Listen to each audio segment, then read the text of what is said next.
सरकार जो ना बिल्कुल ही ढीली चल रही है। मैं ये नहीं कह रही कि बंगाल की सरकार, हर जगह की सरकार इतनी ढीली चल रही है कि इन मामलों में तो बिल्कुल ही कुछ नहीं है। और बाकी अगर पाकिस्तान का मुद्दा लेंगे, उनके लिए तो जल्दी जल्दी फटाफट सब चीज का रिजल्ट निकालेंगे।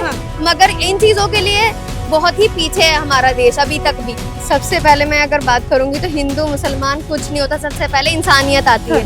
सबसे पहले इंसानियत है और दूसरी बात हम एक महिलाएं हैं। तो महिला ऐसा नहीं है हम हैं या वो हैं, सभी महिलाएं, सबका खून एक जैसा है। सोच में ही खराबी है, वो दूसरे की बच्ची के बारे में ऐसे सोच रहे हैं। कम से कम अपने बारे में, अपने बच्चों के बारे में तो सोचो। क्या आज उनके साथ है, कल को हमारे साथ भी हो सकता है। अरे आवाज उठाओ।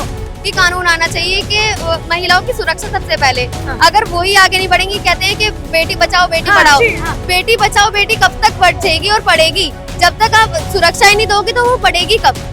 घर से बाहर ही निकलेगी तो पढ़ाई कैसे होएगी? और जब तक पढ़ाई नहीं होएगी तो फिर कुछ होएगा। क्या नाम है आपका? मेरा नाम शहनाज परवीन है। शहनाज परवीन, ये कौन है आपकी बच्ची? जी ठीक, कितनी उम्र है आपकी? हाँ जी, मैं 20 ईयर्स हूँ। 20 साल। ठीक, आपका क्या नाम है? मेरा नाम सानिया। सानिया। आप लोग दिल्ली के रहने वाले हैं? हाँ जी। मुझे एक चीज बताइए, अभी देखिए एक देश में माहौल है, निर्भया एक टाइम पर हुआ था काफी साल पहले, अभी अभी राखी का त्योहार बीता है, क्या इस बार की बहनें वाकई में खुश हैं? खुशी किस चीज की मनाई जाएगी? जब हम में से एक के साथ ऐसा होता है तो हमें सबको ही उस चीज से डरेंगे। मैं अपनी मुस्लिम धर्म की बात करूं, पहले ही हमें वैसी आजादी नहीं है बाहर निकलने की, और अब धीरे धीरे लोग खुल रहे हैं और इस तरह के मामले सामने आएंगे तो फिर दोबारा हमारी संस्था पीछे चली जाएगी कि आप वैसे ही रहो जैसे पहले की महिलाएं रहती थी, घर में दब ढक कर ऐसे। अब जब आजादी मिल रही है उसका हमें फायदा उठाना चाहिए। हम जिस चीज का फायदा उठाने जा रहे हैं वहीं पे हमारे साथ जब ऐसा हो रहा है फिर अब हम कहाँ ही जाएंगे?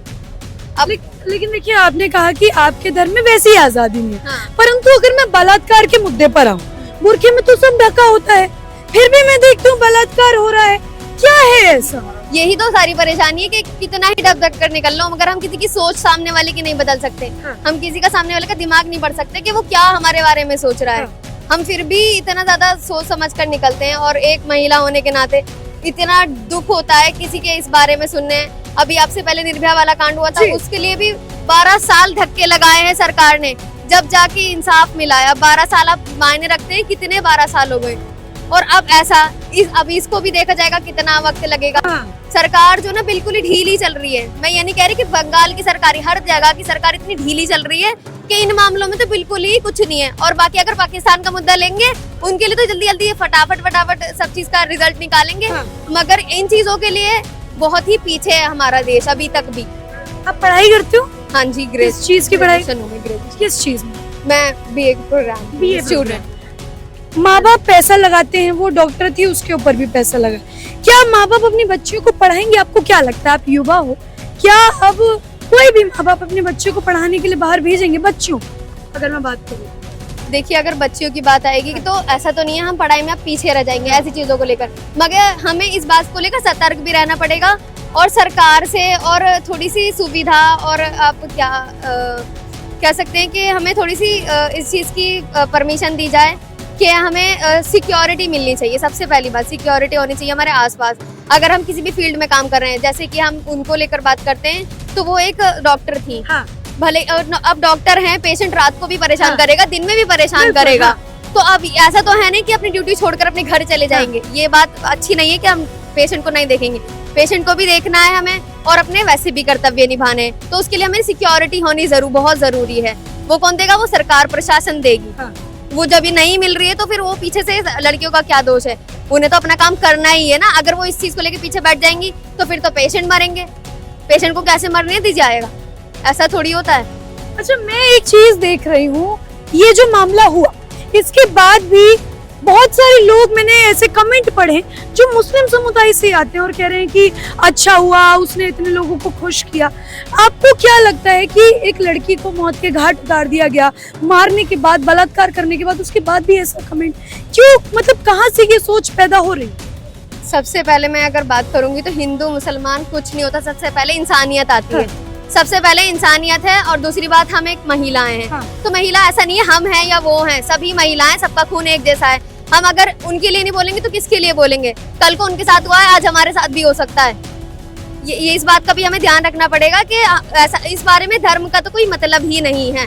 धर्म से कोई मैं ये पूछना चाह रही हूँ, लड़की की मौत हो गई, उसके बाद भी कमेंट आ रहे हैं कि उसने इतनों को खुश किया। उनकी सोच में ही खराबी है, वो दूसरे की बच्ची के बारे में ऐसे सोच रहे हैं। कम से कम अपने बारे में, अपने बच्चों के बारे में तो सोचो। हाँ।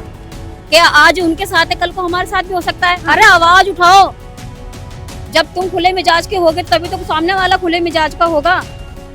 समझ रहे हो ना आप?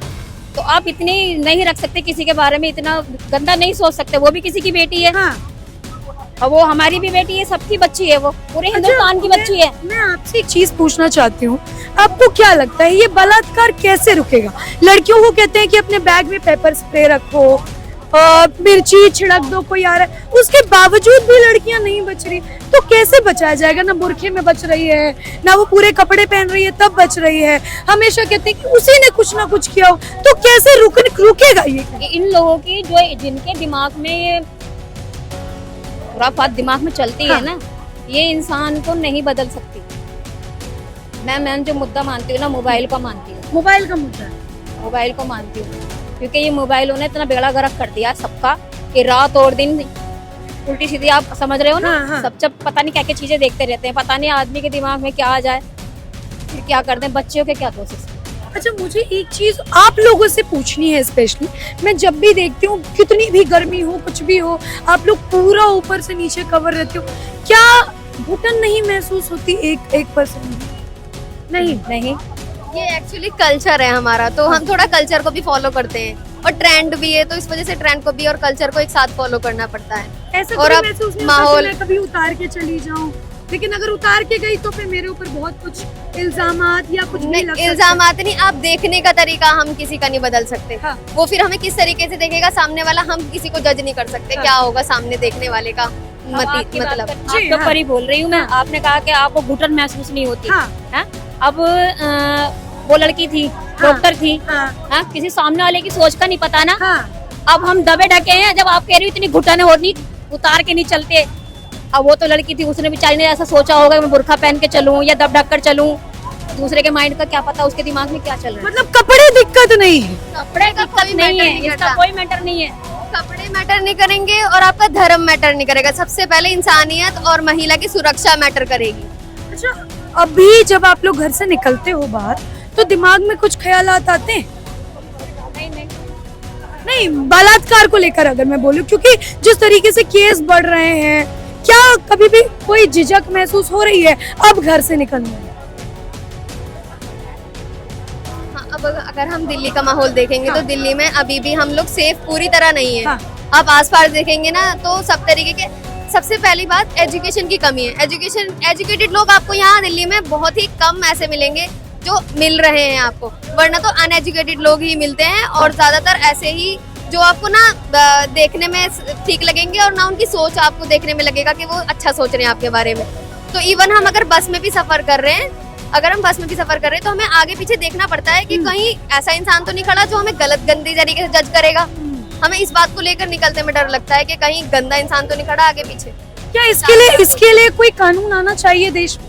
हाँ जी, बहुत जरूरी कानून आना चाहिए कि महिलाओं की सुरक्षा सबसे पहले। हाँ। अगर वही आगे नहीं बढ़ेंगी, कहते हैं कि बेटी बचाओ बेटी हाँ, पढ़ाओ। जी, हाँ। बेटी बचाओ बेटी कब तक बढ़ेगी और पढ़ेगी? जब तक आप सुरक्षा ही नहीं दोगे तो वो पढ़ेगी कब? घर से बाहर ही निकलेगी तो पढ़ाई कैसे होएगी? और जब तक पढ़ाई नहीं होएगी तो फिर कुछ होएगा ही नहीं।